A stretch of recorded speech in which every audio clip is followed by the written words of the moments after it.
Hi guys! Welcome back nga po pala dito sa PisoNet ni Kuya Mario. Dito maraming naglalaro, maraming mga players at kung minsan dinadayo pa nga eh. Hahaha, charot lang guys. Ganito talaga sa negosyo. Makakaramdam ka ng mga negative vibes. Minsan yung nakikita mo, mahina ang kita, mahina ang benta, at kung mamalasin pa ay walang wala talaga. Nung bagong open pa lang ang PisoNet ko, napakarami naglalaro, halos inaabangan, at marami pang tumatambay. Pinipilahan minsan ng mga dayo. At habang tumatagal, medyo humihina na rin ang PisoNet ko. Kaya ang payo ko sa iyo, maghanap ka ng ibang way para kung mas kumita pa. Kasi kung iaasa mo lang sa iisang bagay ang kikitain mo, aba baka malugi ka. Pero yung rim cutter na yan, kita ng PisoNet ang pinambil ko dyan. Kasi ayokong nagiging stagnant ang kita namin.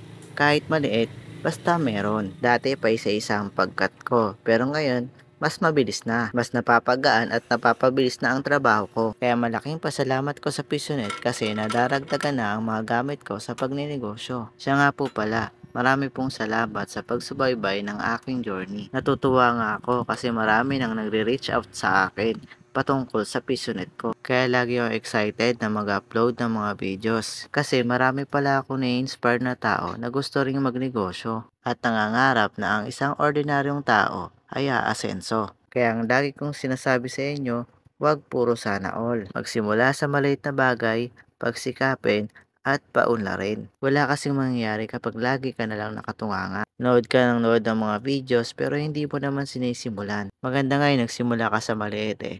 Para kung nagkamali, at least hindi malaking bagay, di ba? May itatama mo ang maling desisyon mo at sa susunod na pagkakataon ay alam mo na. Kaya huwag kang matakot magkamali kasi sa pagkakamali, doon tayo mas natututo. Marami na akong pagkakamali sa buhay pero hindi ibig sabihin ay magaling na ako. Patuloy pa rin ako nagsusumikap sa buhay para umasenso. Kaya ikaw na nanonood nito, magsimula ka ng magnegosyo at sabayan ang journey ng buhay ko. Huwag niyo kalimutang i-share ang video na ito para mas marami pang ma-inspire sa video ko. So yan, meron tayong 6 na orders. Mag-deliver mamaya. Pag nawala ng tao, pass mo tayo saglit tapos deliver natin. Idadrop pala, dadrop.